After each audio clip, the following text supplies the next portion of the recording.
எம்ஜிஆர் வந்து ஒவ்வொரு இடத்துல, ஏன்னா அவங்க ஒவ்வொருத்தரும் இவருடைய ரசிகர்கள்.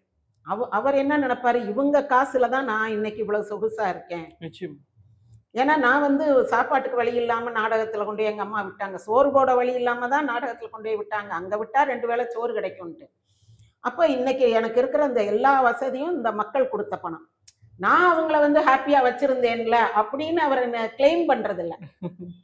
நான் அவங்கள ஹாப்பியா வச்சிருந்தேன், அவங்க எனக்கு பணம் கொடுத்தாங்க அப்படின்றது. அதுதான் அந்த டீல். ஆனா அவர் அப்படி நினைக்கிறது இல்லை, இவங்க கொடுத்த பணம் தான். ஸோ நான் வந்து அவங்களுக்கு ரிட்டர்ன் கொடுக்கறதுக்கு கடமைப்பட்டிருக்கேன்ட்டு, எங்க எந்த துன்பம் ஏற்பட்டாலும் உடனே அது வந்து ஒரு நேச்சுரல் டிசாஸ்டர் அல்லது ஒரு தீ விபத்து எதுவாக இருந்தாலும் உடனே எம்ஜிஆருக்கு தகவல் வரும்.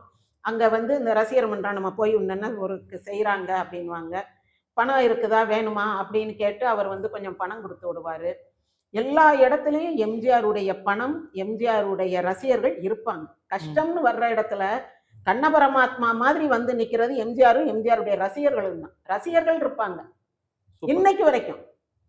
இப்போ பெங்களூர்ல இப்போ ஒரு எம்ஜிஆர் ரசிகர் மன்ற நிகழ்ச்சி நடந்துச்சு. எம்ஜிஆர் பிறந்தநாள் விழான்னு கொண்டாடினாங்க போன மாசம் கூட இல்ல, ஒரு 2-3 வாரத்துக்குள்ள.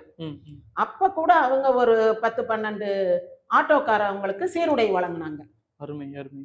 இப்ப என்ன ஆட்டோக்காரவங்களுக்கு சீருடை இல்லாம இல்ல, இருந்தாலும் அவங்க வந்து நம்ம ஏதாவது செய்யணும், ஏழைபாளைகளுக்கு ஏதாவது செய்யணும். அப்ப வந்து ஆட்டோக்காரங்க, இப்ப ரிக்ஷாக்காரங்க எல்லாம் ரொம்ப அருகி போயிட்டாங்கல்ல, குறைஞ்சு போச்சு.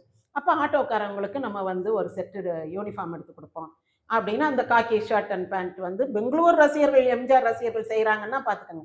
உலகெங்கும் எங்கெங்க எம்ஜிஆர் ரசிகர்கள் இருக்காங்களோ எல்லாருமே மக்கள் நல பணியில ஈடுபடுவாங்க.